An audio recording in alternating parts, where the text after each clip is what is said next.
Dust rolled up from the prairie road, glowing gold in the sinking light of evening. Clara May Hollister walked with her head bent low, bare feet bruised from the gravel, her dress hem dark with dust and the miles behind her. Beside her trudged Annie, only 8, her small jaw set in a kind of fragile determination no child should carry. The littlest one, Ruth, dangled against Clara's hip until Clara's strength gave out, and Annie, though too small for the burden, tried to help carry her. The wind tugged at their hair. Hunger had stripped the glow from their cheeks, and yet Annie whispered in a way that broke the silence like a prayer. "Mama, maybe someone will help us this time." They reached the edges of town, just as lamps were being lit behind windows. But the faces inside turned away. A woman sweeping her porch stiffened and hurried inside when she recognized them. A shopkeeper slammed his shutters as though their hunger was contagious. Clara felt the sting of whispers trailing after her. Martha Pickens' sharp tongue leading the pack. That widow's cursed. Husband gone. No land. Nothing but mouths to feed. Misery clings to her like dust. Clara tightened her grip on Annie's hand and pushed on. At the mercantile, she drew her last possession from a hidden pocket, a silver locket that once belonged to her mother. She held it out with trembling fingers, begging for bread. The shopkeeper shook his head. "A trinket won't feed you. We've mouths of our own." He turned the lock and drew down the shade, leaving her in the street with the girls. Annie's eyes flickered, not with tears, but with a child's dawning understanding of how cruel the world could be. Clara's arms were aching when she finally set Ruth down.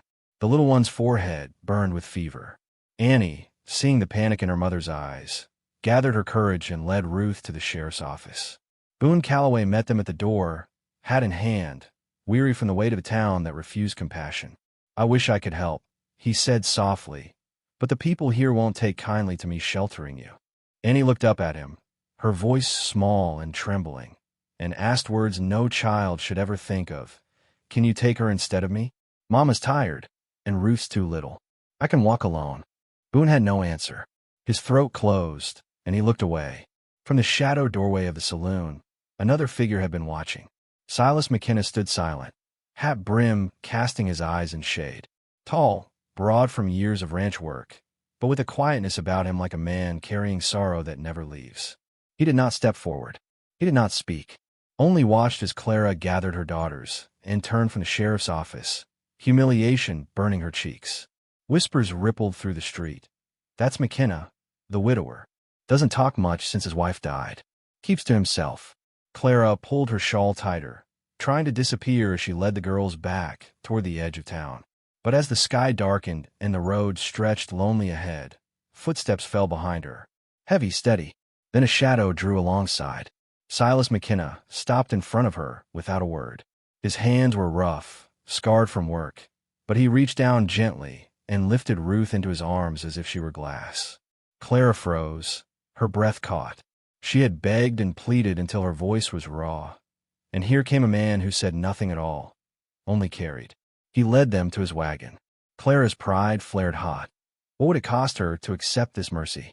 But Annie tugged her sleeve, whispering, "Mama, please."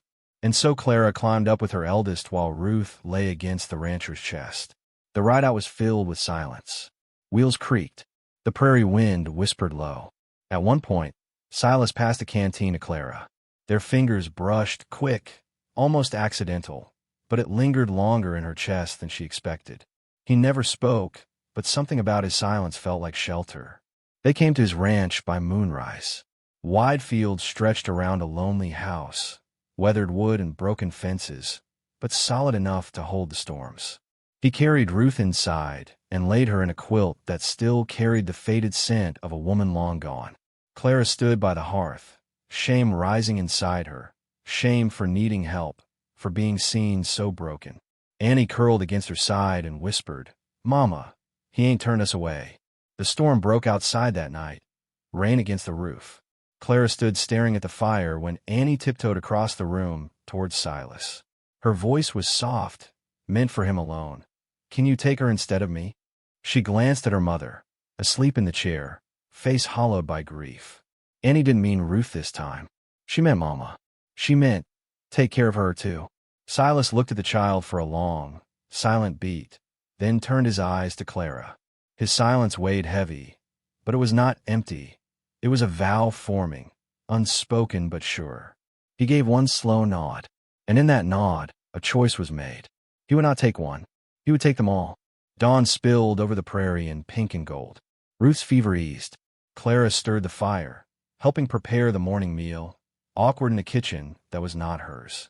Silas watched from the porch, quiet as ever, yet something in his eyes softened, almost warmed. Annie played in the yard, her laughter light after days of silence. And so it was, in the quiet mercy of one man's refusal to turn away, a new beginning took root. Not in grand gestures, not in declarations, just in the silent act of carrying what others had cast aside. And if you, listening now, ever find yourself wandering some lonely road, hungry, tired, unseen, remember this. Sometimes salvation does not arrive with fanfare or words. Sometimes it arrives in the steady silence of someone who simply refuses to leave you behind. There was a stillness in Silas McKenna's ranch house that morning, the kind that seemed to have been waiting years to be broken. The walls carried memories. His wife's quilt draped across the bed where Ruth now slept, her hand-sewn curtains swaying faintly in the prairie breeze. Clara moved slowly through the kitchen, her hands uncertain, as though every movement risked trespassing into someone else's grief. She stirred oats into a pot, and the simple act of cooking for another man felt strange, almost dangerous, as though she were stepping into a place her heart had no right to enter. Silas stood at the doorframe, arms crossed, watching quietly. He didn't offer words, but when Clara's fingers trembled and she almost spilled the oats, he moved forward, steadied the pot, and then stepped back again. No comment, no judgment, only presence. Clara swallowed, cheeks burning. She had been turned away, ridiculed, whispered about by townsfolk who saw her as nothing but a burden, and now, here was a man whose silence didn't wound, but steadied. Annie sat on the porch, humming to herself, her bare feet swinging as she tried to braid her hair the way her mother once did. Ruth's fever had broken, her small breaths even and steady, and the color had returned to her lips. Clara, noticing this, felt her knees weaken. She pressed her hand over her mouth, tears rising for the first time in days, not from despair, but from the unbearable relief of seeing her child safe. Yet shame clung tight to her. She remembered the faces in town, the turning shutters, the cold refusals. Wouldn't the whispers only grow crueler now? The widow at McKenna's place. Another woman desperate enough to find her way under his roof. As if sensing the storm in her, Annie climbed into her lap later that afternoon. The girl pressed her forehead against her mother's chest and whispered, "Mama, maybe he's lonely like us." Clara's hand froze in the child's hair. The thought was dangerous, but it lingered. That evening, the sky darkened with thunder. The storm rolled heavy, and as the first drops began to fall, Clara went outside to pull in the drying clothes Silas had hung earlier. The wind tore at her dress, whipped her hair, and she fumbled with the clothespins until another pair of hands joined hers. Silas moved wordlessly at her side, gathering the clothes with quiet efficiency. When the last sheet was pulled free, a flash of lightning lit his face, the scar across his jaw, the deep lines around his mouth, the eyes that spoke of losses not unlike her own.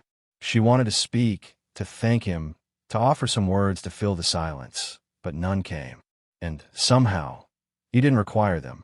He carried the heavy pile of damp fabric inside, brushed water from his brow, and lit another lamp as though it were the most natural thing in the world to stand shoulder to shoulder with her. That night, Ruth slept soundly by the hearth. Annie, curled under a quilt, drifted into dreams. Clara sat awake, staring at the fire, her heart torn between gratitude and fear. She knew the town would not forgive her for staying here. She knew whispers traveled faster than the prairie wind. But when she turned her head, she found Silas seated at the far end of the table, sharpening a worn knife by the lantern glow. He glanced up once, and their eyes held in a quiet that spoke louder than voices. "We are both broken, but perhaps not beyond mending." In the days that followed, small acts began to stitch together something like belonging. Silas repaired Ruth's worn shoes with scraps of leather. Clara mended his torn work shirts, her hands shaking at first, then growing steadier with each stitch. Annie helped carry buckets from the well, her laughter carrying across the fields, filling corners of the ranch that had been silent too long. The town took notice. Martha Pickens, sharp as ever, spread her venom at the general store. She's found herself a roof, hasn't she? Some women have a way of latching on. But Sheriff Calloway, overhearing, muttered, better she latch on a kindness than waste away in the street. And though gossip swirled, Silas never spoke of it. His silence, once heavy, became a shield against their scorn. One evening near dusk, Clara found herself lingering at the porch rail, watching Silas return from the fields. His shoulders sagged with exhaustion, but when he saw Annie running toward him, hair flying, he stopped, crouched down, and lifted her into his arms with surprising gentleness. Clara's throat tightened. She remembered the little girl's words that night by the fire. "Can you take her instead of me?" And she realized Annie had already found her answer.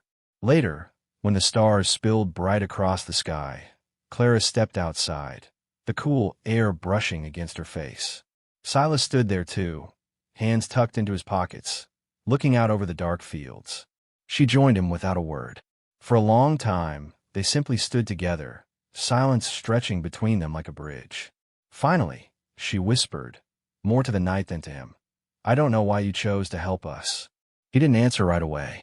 Then, softly, in a voice rough from disuse, he said, "Because someone should have." It was the first time she'd heard his voice.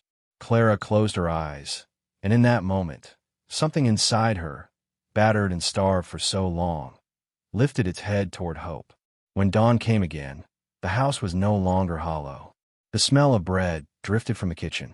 Annie's laughter echoed in the yard. Ruth toddled about, her fever gone. Silas sat at the table with a mug of coffee, watching Clara move with ease in a space that had once been barren. He didn't need to declare anything, for the truth was plain. He had not taken one instead of another. He had taken them all, and in doing so, had found himself taken back into life as well. And so, dear listener, remember this truth carried on prairie winds. Salvation does not always come with shouts or promises. Sometimes it arrives in silence, in the steady hand that lifts you when others turn away, in the quiet vow of someone who simply stays. May you know such mercy in your own wandering, and may you, too, be unafraid to give it when the lonely cross your path.